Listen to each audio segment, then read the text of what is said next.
La semana pasada, con ocasión del DOMUN, les presentábamos distintas iniciativas misioneras que se llevaban a cabo en nuestra diócesis, pero también les apuntábamos que no se reducía solo a las iniciativas diocesanas. Hay muchos miembros de esta comunidad local, de la Iglesia de Toledo, que en distintas congregaciones y carismas se han dedicado a la propagación del Evangelio. Esta semana, después del DOMUN, tenemos el privilegio de contar con Benedicto Sánchez Peña, que ha dedicado mucho tiempo de su vida, ha dedicado gran parte de su vida a la misión en Angola. Benedicto, buenas noches. Buenas noches. Muchas gracias por estar con nosotros. Me alegra también. Tú eres natural de Navalcán. Sí. Toledano, que formas parte, ingresaste en los misioneros espiritanos. Sí. ¿Qué son los misioneros espiritanos? Pues es una congregación exclusivamente misionera, de fundación francesa. El fundador es Lieberman. Y entonces, pues, se ha dedicado siempre de manera especial a África. Yo la conocí, como me interesaban mucho las misiones, pues entonces ingresé en el noviciado en Aranda de Duero, en 1974. Muy bien, en el 74 formas parte de esta congregación. ¿Y cuándo es la primera vez que pisas África? Pues fue en 1981. 1981. Estuve 2 años en el Congo.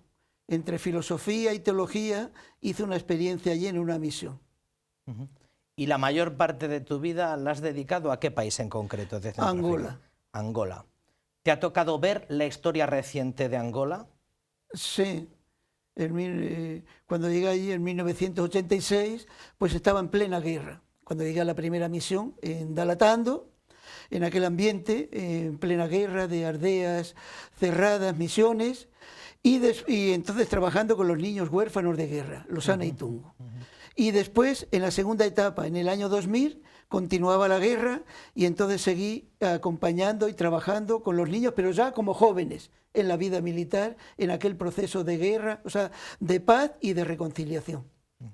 Mucho de eso, porque me decías antes que no todo, lo has empaquetado en este volumen de casi 900 páginas, que es la tercera parte de una serie de memorias que has venido recogiendo de todos estos años. Sí. ¿De qué iban las dos primeras partes, además de este diálogos de amistad en África? La primera fue sobre los huérfanos de guerra. El título era Memorias de Ana y Tungo. Ana y Tungo, una palabra en quimbundo, huérfanos. Fue aquel primer trabajo cuando llegaban de las aldeas y le íbamos acogiendo en grupos. Fueron 6 años de esa gran labor. Y después el otro libro es sobre los 7 caminos de la reconciliación. Entonces eso es sobre el proceso de cómo llegó la paz a Angola, trabajando con los militares en ese proceso de diálogo y de perdón. Y este de diálogo de amistad en África es sobre los 3 últimos años de la guerra en Angola, o sea, del año 2000 al 2002. Te ha tocado prácticamente vivir todo el proceso desde la independencia portuguesa, ¿verdad? Sí. Hasta este momento. ¿En qué situación se encuentra Angola?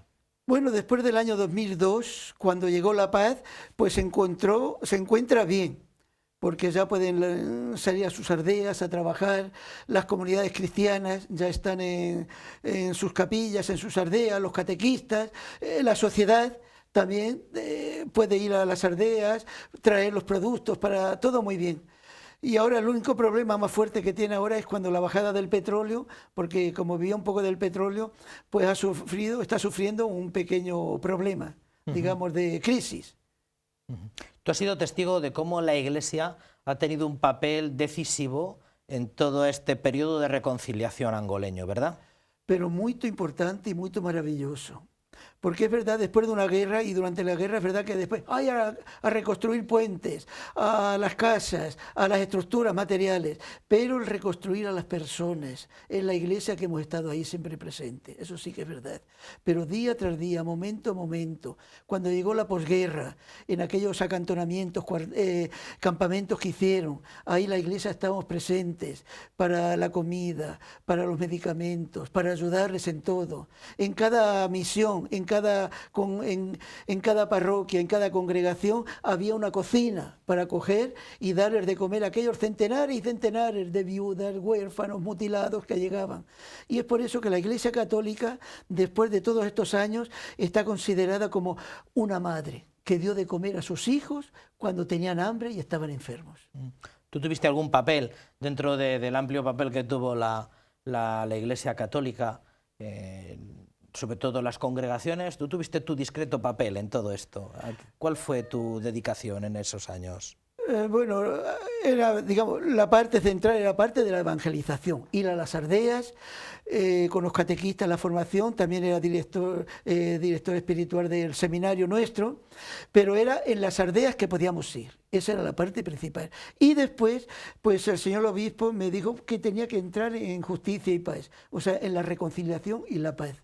Y entonces fue un trabajo muy fuerte que estuve haciendo, pero muy fuerte y muy espiritual, acompañando primero como niños y después como jóvenes a todos estos que se les habían llevado a la guerra, a veces de las escuelas obligatoriamente, de la capilla o de la misión cuando salían de misa, le montaban al camión, cuando iban a sus casas, eran chavales jóvenes que se les habían llevado a la fuerza. Entonces también les seguí después acompañando en la vida militar. Te tocó, por tanto, vivir en primera mano todo este asunto que hemos conocido ya muy tardíamente de los niños soldado, que a veces centralizamos en Sierra Leona, pero que ha sido muy común en casi todo Centroáfrica, ¿verdad? Sí, era un problema grande porque allí en aquel ambiente militarizado pues solamente querían todos tener militares en sus ejércitos para ganar, ¿no? Entonces, aunque había una ley que solo podían estar a los 18 años, pero cuando les veían un poco crecidos y un poco eso, pues a veces de malas maneras pues se les llevaban. Sí, en ese sentido fue un problema muy grande. Benedicto, aquí tenemos ocasión de vez en cuando de reunirnos con misioneros en Hispanoamérica. Porque los proyectos diocesanos, como sabes, la diócesis de Toledo los tiene en Hispanoamérica, porque de vez en cuando vienen misioneros para tareas de sensibilización, muchos en misiones al otro lado del Atlántico. Tenemos poca oportunidad de hablar con misioneros en Centroáfrica como tú. ¿Cómo definirías tú qué fue lo primero que te impresionó de Centroáfrica, de la iglesia centroafricana, de la manera de ser de allí? Pues lo primero que me fue, digamos, la acogida, el agradecimiento. Porque como digo, cuando llegué la primera vez en plena guerra, aquel día caminando con el coche, con el otro padre que había ido a buscarme, cansados y agotados y con miedo, y cuando llego a la misión, la comunidad allí habían pasado todos los días esperando al misionero, a aquellos cantos de alegría, toda Saquidí, Langana. Eso fue maravilloso, eso ya no paró. O sea, el agradecimiento y la acogida y el sentirse que en la misión caminaban con ellos. O sea, el padre, el misionero allí, es como diciendo, estamos protegidos, por eso los refugiados iban siempre junto a la misión para hacer su casita. ¿Cómo pueden saber más? En primer lugar, ¿cómo pueden adquirir esto para cualquiera que quiera acercarse a tus memorias? ¿Lo pueden adquirir? ¿De qué manera? Pues mira, quien quiera profundizar en toda esta espiritualidad de la reconciliación, este libro se encuentra concretamente aquí, en Toledo, en la librería de Pastoral. Ajá. Está aquí. Y después, pues, está editado por Letras del Autor, el matriz también está en la Casa del Libro, en San Pablo.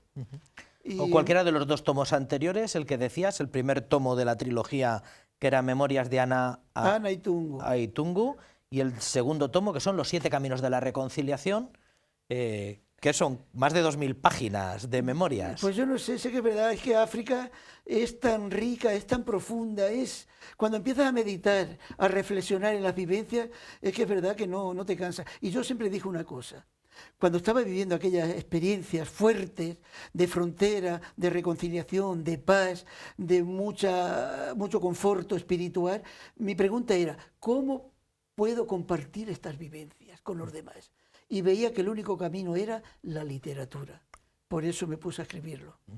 Para todo el que nos esté escuchando y quiera saber más de los misioneros espiritanos, ¿cómo se puede encontrar más información? Bueno, pues en internet, misioneros espiritanos, ahí estamos. ¿Y la casa madre la tenéis en...? La casa madre en Roma. Roma. No, la casa madre en París. En París. La casa general en Roma.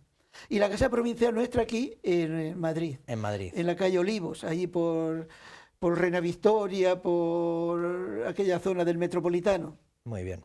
Pues nada más, dejamos esa invitación. Que sepan un poco de todos tus esfuerzos en Angola y en Centroáfrica. Que si pueden, que se acerquen a toda esta literatura que te habrá costado un montón de horas sacar adelante.